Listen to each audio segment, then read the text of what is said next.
ये कहानी है रोहन नाम के एक टैक्सी ड्राइवर की, जिसका दिल एक ऐसी तस्वीर के लिए धड़कता था जो सालों पहले बनाई गई थी। लेकिन वो नहीं जानता था कि एक दिन एक खोई हुई बाली उसकी इस अनोखी प्रेम कहानी को हमेशा के लिए बदलने वाली है। रोहन एक टैक्सी ड्राइवर था। उसके पास ज्यादा पैसे नहीं थे, इसलिए उसकी अपनी टैक्सी नहीं थी। वह एक बड़ी टैक्सी कंपनी के लिए काम करता था। रोहन एक बहुत ही सुंदर और आकर्षक नौजवान था। कई बार उसकी टैक्सी में बैठी महिला यात्री उससे पूछती, आप काम कब खत्म करते हैं? आज रात हमारे यहाँ एक पार्टी है, क्या आप आना चाहेंगे? लेकिन रोहन हमेशा मना कर देता था। रोहन इसलिए मना करता था क्योंकि वह किसी से प्यार करता था। वह अनामिका से प्यार करता था। हालांकि उसने अनामिका से कभी बात नहीं की थी। असल में वह बात कर भी नहीं सकता था, क्योंकि अनामिका देवी सिंह की एक तस्वीर शहर की आर्ट गैलरी में लगी थी और रोहन उसी तस्वीर से प्यार करता था। रोहन रोज सुबह 5 बजे ही काम पर आ जाता था, जबकि उसकी शिफ्ट 6 बजे शुरू होती थी। वह अपनी टैक्सी को काम शुरू करने से पहले अच्छे से साफ करता था, क्योंकि कंपनी के नियम के बावजूद दूसरे ड्राइवर अपनी गाड़ियां गंदी छोड़े जाते थे। काम खत्म करने के बाद रोहन हर शाम आर्ट गैलरी जाता था। वह घंटों तक अनामिका देवी सिंह की पेंटिंग के सामने खड़ा रहता और उसे निहारता रहता था। उसने गैलरी से एक किताब भी खरीदी थी, जिसमें उस पेंटिंग के बारे में सब कुछ लिखा था। पेंटिंग में अनामिका बहुत सुंदर लग रही थी। उन्होंने हीरे और पन्ने के खूबसूरत गहने पहने हुए थे। रोहन को लगता था कि पेंटिंग में अनामिका उसे ही देख रही है। ये बहुत दुख की बात थी, क्योंकि अनामिका देवी सिंह की मृत्यु 1927 में हो चुकी थी। एक सुबह रोहन हमेशा की तरह 5 बजे काम पर पहुंचा।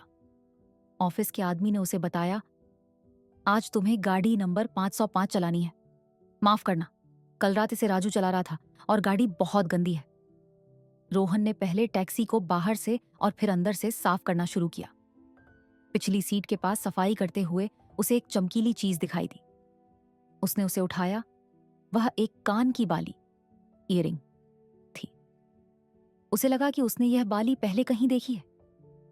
कंपनी का नियम था कि अगर टैक्सी में कुछ भी मिले तो उसे ऑफिस में जमा कराना होता है। लेकिन रोहन ने वह बाली अपनी जेब में रख ली। घर पहुंचकर उसने आर्ट गैलरी वाली किताब निकाली और अनामिका देवी सिंह की तस्वीर को ध्यान से देखा। हाँ, यह वही बाली थी। रोहन ने सोचा कि अगर इसमें लगे हीरे और पन्ने असली हैं तो यह बहुत कीमती होगी। वह इसका मालिक खुद ढूंढना चाहता था। वह आधी रात को कंपनी वापस गया और राजू का इंतजार करने लगा। उसने राजू से पूछा कि कल रात क्या उसकी गाड़ी में कोई महिला यात्री थी। राजू ने थके हुए स्वर में बताया कि उसने एक परेशान दिख रही युवती को एक होटल के पास छोड़ा था। रोहन को याद आया कि कंपनी हर यात्रा का रिकॉर्ड रखती है। वह ऑफिस गया। उस समय वहां मैनेजर सुनीता थी। तभी गैराज में 2 टैक्सियों के टकराने का शोर हुआ और सुनीता बाहर भागी। रोहन ने मौके का फायदा उठाकर जल्दी से कंप्यूटर पर राजू की उस यात्रा का रिकॉर्ड देख लिया और होटल पता लगा लिया। अगली सुबह रोहन उस होटल के बाहर खड़ गया था। वह एक छोटा और सस्ता होटल था। शायद यह बाली नकली है, उसने सोचा। वह घंटों इंतजार करता रहा, लेकिन उसे नहीं पता था कि बाली का मालिक कौन है और कैसा दिखता है। थक हार कर उसने फैसला किया कि वह आर्ट गैलरी जाएगा और अनामिका से ही मदद मांगेगा। जब वह गैलरी पहुंचा तो उसने देखा कि एक लड़की अनामिका की तस्वीर के सामने खड़ी रो रही थी। रोहन ने सुना, वह लड़की तस्वीर से बात कर रही थी। वह कह रही थी, हे बड्डी नानी, मैं प्रिया हूं। मैं शहर में नौकरी करने आई थी। मेरी नानी ने मुझे आपकी यह बालियां आशीर्वाद के तौर पर दी थी। कल रात मैंने इन्हें पहना था, लेकिन जब मैं टैक्सी से उतरकर होटल पहुंची तो देखा कि एक बाली कहीं गिर गई है। अब मैं क्या करूं? रोहन ने यह सब सुना। उसे लगा जैसे तस्वीर में अनामिका की आंखें उसे ही देख रही हैं और कुछ करने को कह रही हैं। रोहन प्रिया के पास गया और बोला, मैं रोहन हूं। मैं एक टैक्सी ड्राइवर हूं। मुझे लगता है यह आपकी है।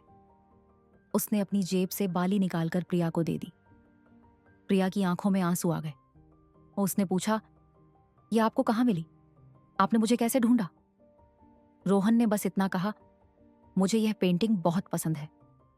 जब मुझे यह बाली मिली तो मुझे लगा कि यह पेंटिंग वाली बाली जैसी है। उसने पूरी कहानी बताना ठीक नहीं समझा। उसे डर था कि प्रिया उसे पागल समझेगी। प्रिया उसे अनामिका की तस्वीर से भी ज्यादा सुंदर लगी। रोहन ने पूछा, क्या आप मेरे साथ एक कॉफी पिएंगी? प्रिया मुस्कुराई और बोली, हाँ, जरूर। गैलरी से बाहर जाते समय रोहन ने मुड़कर पेंटिंग की ओर देखा। उसने धीरे से हाथ हिलाकर अलविदा कहा। रोहन को यकीन था कि तस्वीर में अनामिका देवी सिंह मुस्कुरा रही थी और उसे हाथ हिलाकर विदा कर रही थी। कभी कभी खोई हुई चीजें हमें सही रास्ते पर ले आती। प्रिया को उसकी अमानत मिली और रोहन को उसकी मंजिल। ये कहानी आपको कैसी लगी? हमें कमेंट्स में बताएं। और अगली कहानी में हमसे मिलने के लिए सब्सक्राइब बटन जरूर दबाएं। धन्यवाद।